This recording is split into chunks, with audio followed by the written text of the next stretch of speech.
Alhamdulillah wassalatu wassalamu ala Rasulillah Sayyidina Muhammad ibn Abdullah wa ala alihi wa sahbihi wa mawalah. La hawla wa la quwwata illa billah. Amma ba'd. Al-Fatihah ila hadratil Habib Sayyidina Muhammadin sallallahu alaihi wasallam.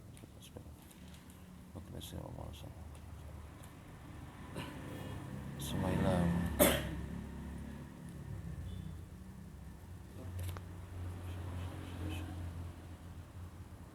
Al-Fatihah.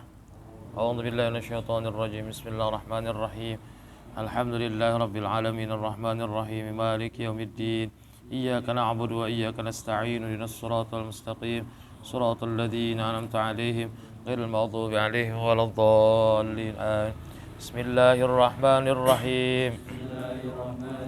Nawaitu at-ta'alluma wat-ta'lima wat-tadhakkura والتذكير والنفع والانتفاع والإفادة والاستفادة والحث على التمسك بكتاب الله وسنة رسوله صلى الله عليه وسلم والدعاء إلى الهدى والدلالة على الخير ابتغاء وجه الله ومرضاته وقربه وثوابه. Nah, segitu aja dulu. Nanti hadis-hadis selanjutnya itu menerangkan tentang beberapa nisab dan haul. Kemarin nisab itu apa?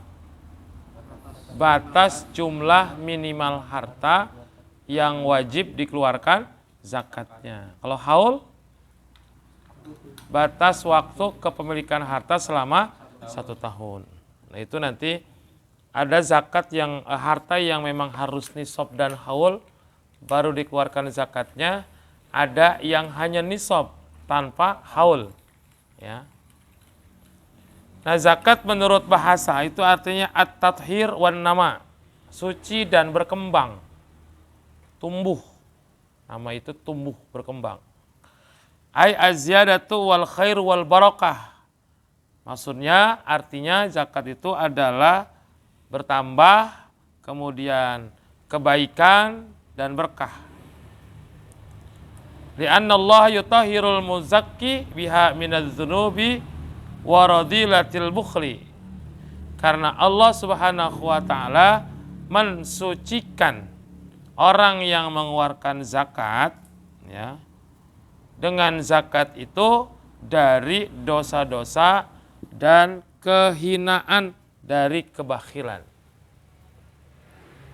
Jadi menurut bahasa zakat itu adalah arti tathhir wan nama, suci dan tumbuh atau berkembang. Maksudnya adalah az-ziyadah wal khair wal barakah, bertambah, kemudian kebaikan dan keberkahan.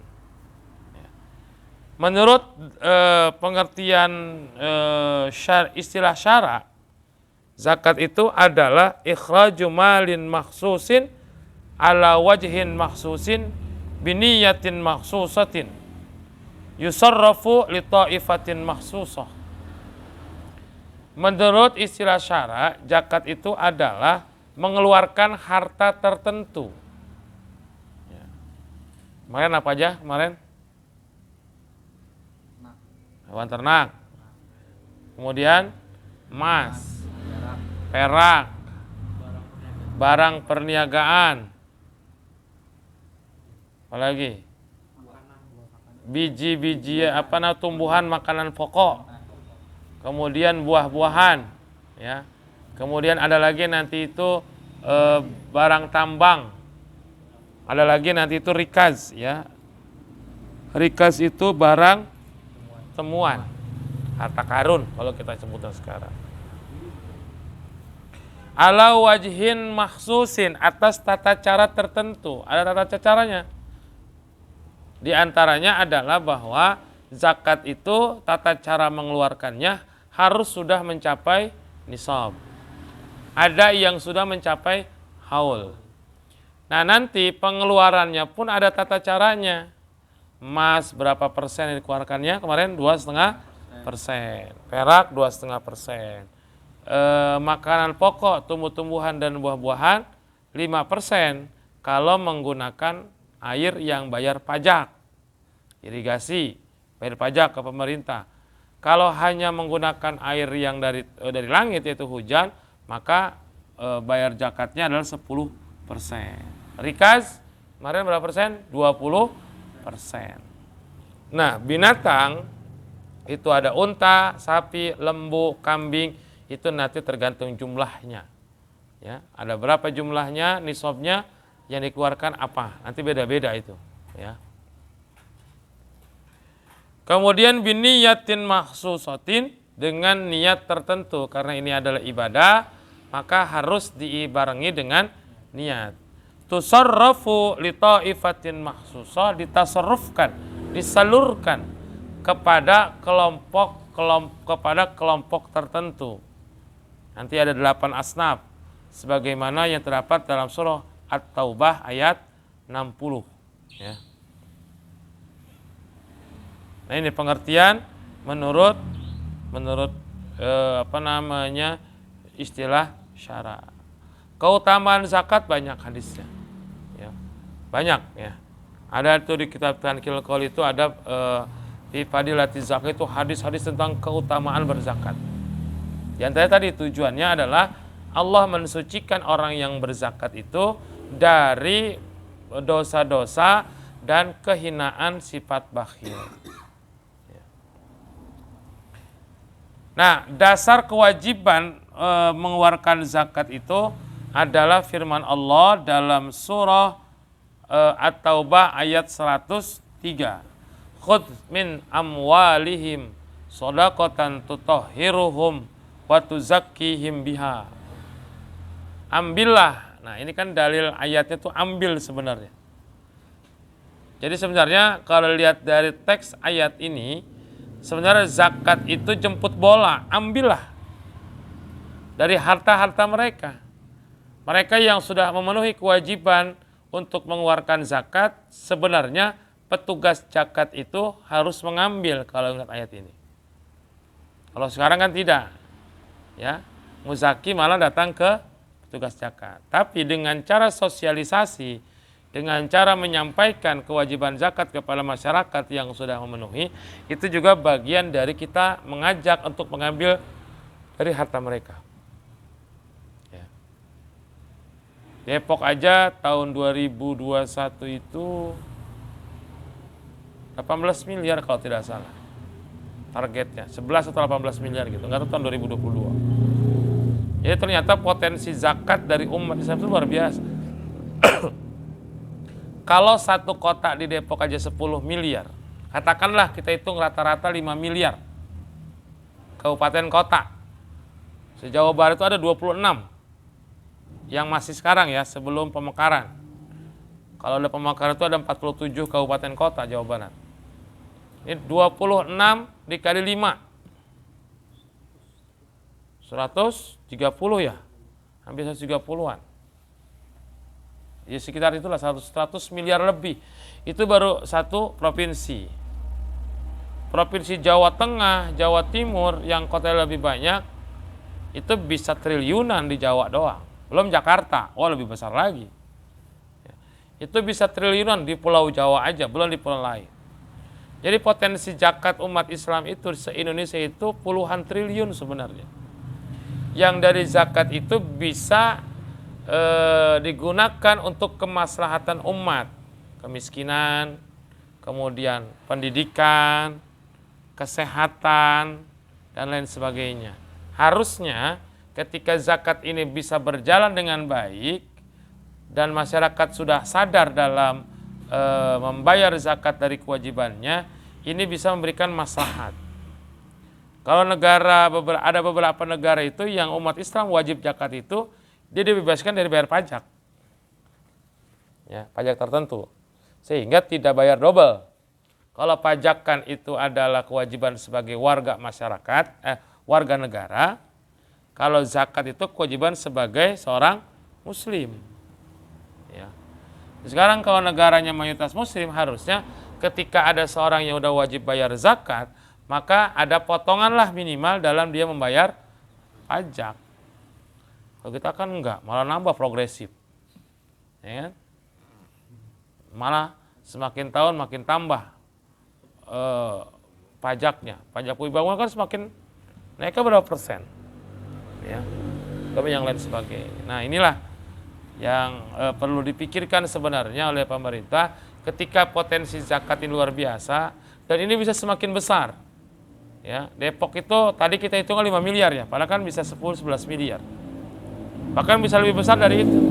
Kalau ini sudah bisa terhimpun minimal dari sekian hitungan belasan miliar, katakan sampai 20 miliar di Depok potensi zakat itu, seharusnya orang-orang miskin di Depok ini sekolah itu udah pada nggak bayaran, ditanggung oleh zakat. Tidak ada orang miskin yang ditolak di rumah sakit karena nggak punya BPJS dan sebagainya. Dan alhamdulillah sekarang itu di Basnas Kota Depok itu ada program bagi yang termasuk dalam kategori tidak mampu dan dia menunggak bayar BPJS sekian tahun atau sekian bulan. Kan kalau BPJS mati nggak bayar kan nggak bisa dipakai kan di rumah sakit. Itu bisa dilunasi oleh Basnas. Artinya sudah mengena ke masyarakat gitu loh. Makanya kesadaran inilah yang perlu ditingkatkan masyarakat. Mereka yang punya kewajiban untuk bayar zakat, untuk mengeluarkan zakatnya. Kan bisa jadi mereka nggak tahu. Orang-orang kaya kenapa nggak bayar zakat? Ada dua kemungkinan. Pertama pelit, kedua nggak tahu. Kemungkinan kedua yang kemungkinan terjadi yang kedua, pemahaman ilmu tentang zakatnya berapa kewajiban dan sebagainya ini belum paham. Karena ngajinya belum sampai bab zakat. Nah, kadang-kadang ngaji cuma sholat, wudhu, sholat, suci. Itu aja diputer-puter. Nggak ngelangkah-ngelangkah ke bidang yang lain. Air lagi, sholat lagi gitu kan. Padahal fikih itu ada zakat, puasa dan seterusnya. Ini zakat nanti kita perdalam nih. Jadi dalam konteks kontemporer sekarang ada zakat profesi penghasilan. Ini harus kita kita perdalam. Obeng kan sebagai pengusaha nanti ada urudut tijarah. Ya. Barang-barang perniagaan yang ini termasuk wajib zakat atau tidak? Kalau wajib zakat, berarti setiap tahun harus mengeluarkan zakat. Jadi, dalam harta kita tuh ada penyakit yang harus kita amputasi. Kalau nggak diamputasi, itu akan menjalar penyakitnya kepada yang lain. Kan begitu ya? Orang gula di kakinya, supaya tidak menjalar ke tubuh yang lain, maka kakinya diamputasi, dipotong. Jadi tubuh yang lain selamat. Maka dalam mengeluarkan harta pun begitu. Ada kewajiban zakat yang harus kita tunaikan, kudu dikeluarin. Kalau nggak dikeluarin, itu akan menjadi kotornya yang kita punya itu akan menjalar kepada harta kita yang lain. Sehingga hartanya nggak berkah. Tidak bermanfaat. Ya. Atau bisa jadi dengan kebakhilannya, dengan kekikirannya, akhirnya bisa menghancurkan dan menghabiskan harta yang dia punya. Makanya keluarkan. Sebab itu sebuah kotoran yang harus dikeluarkan dari orang yang punya zakat supaya dirinya bersih, zakatnya juga bersih. Makanya Nabi melarang cucunya memakan harta sedekah dari zakat. Kenapa? Itu ibarat kotoran yang boleh dimakan oleh keturunan Rasulullah SAW. Ya. Nah, kemudian yang berdasarkan hadis Rasulullah SAW, beliau pernah mengutus Muaz ke negeri Yaman. Lalu Rasulullah menyampaikan kepada Muaz, ajarkan kepada mereka. Fa'alimhum annallaha iftarada alaihim sadaqah tu'khadu min agniyaihim wa turaddu ala fuqaraihim. Muaz diperintahkan oleh baginda Nabi untuk mengajarkan kepada penduduk Yaman bahwa Allah mewajibkan sedekah. Dalam hal ini adalah zakat. Zakat itu kan sedekah yang wajib. Dalam bahasa Quran ada zakat, ada sedekah. Kayak At-Taubah 103 bahasanya apa? Khudz min amwalihim shadaqatan. Sedekah bahasanya ya. Ayat yang lain aqimus shalah wa atuz zakah. Jadi zakat itu yang dikenal dengan dalam rukun Islam disebutkan itu adalah sedekah, tapi sedekah yang wajib. Ya. Artinya seseorang yang sudah punya kewajiban bayar zakat dia nggak bayar zakat berdosa hukumnya. Obeng, urut tijarah, udah sampai nisab harus bayar zakat, nggak mau bayar zakat cuma 20,5%, maka obeng berdosa. Yang kedua, akan timbul sifat bakhil dalam dirinya dan akan mengotori harta yang dia punya. Kan kalau harta udah kotor kan bahaya. Allah nanti akan mengambil dengan berbagai cara. Entah dengan kehilangan, entah dengan penyakit, ya. Lalu bayar dengan duit sebanyak-banyaknya, kebakaran misalkan atau lain sebagainya. Kan gara-gara harta yang kotor itulah yang kemudian mengundang musibah. Karena kotor tadi nggak berkah. Tapi kalau berkah kita keluarkan kewajiban, berkah harta kita, maka walaupun tidak seberapa banyak akan memberikan kebaikan dan manfaat. Disinilah perlunya untuk mengeluarkan zakat. Ya. Makanya zakat merupakan rukun Islam yang ketiga setelah sholat. Nah, nanti yang pertama akan kita bahas adalah bab zakat harta, zakat mal. Harta apa saja yang wajib dizakatkan, kemarin tadi itu yang tadi disebutkan, dari binatang ternak, kemudian emas, perak, dan seterusnya. Berapa besaran yang harus dikeluarkan? Nanti kita coba hitung-hitungan. Ilmu matematika kepake nih, di bab zakat. Ya, yang jago matematika kepake. Apalagi nanti zakat profesi, kita akan simulasikan hitung-hitungan penghasilan kita. Kita termasuk orang yang wajib zakat atau tidak, dengan beragam pendapat. Sebab zakat profesi ataupun penghasilan, siapakah yang mencetuskan? Ada. Itu di tahun 80 atau 70-an lah. Ya. Ada ulama yang mendukung, ada ulama yang menolak zakat profesi ini. Ya. Tapi kemudian MUI atau Majelis Ulama Indonesia sudah memberikan fatwa tentang aturan zakat profesi atau zakat penghasilan. Nanti kita coba telaah dari fatwanya, kemudian nanti kita coba untuk simulasikan hitung-hitungannya. Walaupun sekarang sudah ada kalkulator hitungan zakat profesi yang secara online, otomatis kan? Kita ketik gaji kita sekian, kebutuhan kita sekian, nanti jumlah sekian, ada di waktu ketentuannya. Wajib zakat atau tidak. Ya. Ini ada sekarang sudah mau, tapi kita coba hitung secara manual, ya. Penghasilan julham berapa per bulan? Akumulasi selama setahun berapa? Ya. Nanti potongannya berapa dan seterusnya. Kenapa zakat seperti itu dikiaskan, dianalogi dengan zakat apa? Kan nggak ada tuh. Zakat harta yang kita bahas kemarin kan nggak ada kan zakat profesi di kitabnya? Nggak ada. Maka nanti dengan mengkiaskan dengan zakat apa? Kalau dikiaskan berarti harus mengikuti aturan yang dikiaskan. Baik nisabnya ataupun berapa persentase zakat yang harus dikeluarkan. Nah, setelah zakat mal baru nanti ada zakat fitrah. Kita kan mau bayar zakat fitrah kan bentar lagi karena masuki bulan suci Ramadan. Nah, nanti ditasarrufkan kepada 8 golongan, itu mereka siapa aja? Fakir miskin siapa? Termasuk amil nih. Petugas zakat itu nanti ada ketentuannya. Baik dalam ketentuan fikih yang kita bahas di sini, juga ada dalam ketentuan undang-undang zakat yang ada di negara kita.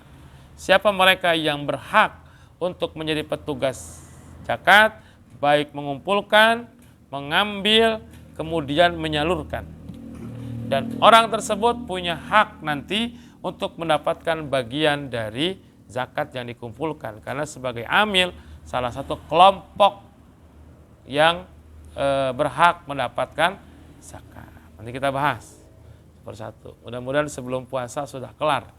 Ya, syukur-syukur Rajab udah kelar gitu ya. Puasa Sa'ban kita bahas puasa. Jadi sebelum puasa Ramadan kita udah bahas zakat dan bahas puasa. Setelah itu kita bahas haji. Kali aja nanti pada umroh habis puasa. Gitu, umroh dan haji. Wallahu a'lam bishawab. Al-Fatihah. A'udzu billahi minasyaitonir rajim. Bismillahirrahmanirrahim. Alhamdulillah rabbil alamin arrahmanir rahim maliki yaumiddin. Iyyaka na'budu wa iyyaka nasta'in. Ihdinas siratal mustaqim. Siratal ladzina an'amta 'alaihim ghairil maghdubi 'alaihim waladdallin. Amin. Wallahul muwaffiq ila aqwamit thoriq. Wa lakum minkum. Wassalamu alaikum warahmatullahi wabarakatuh.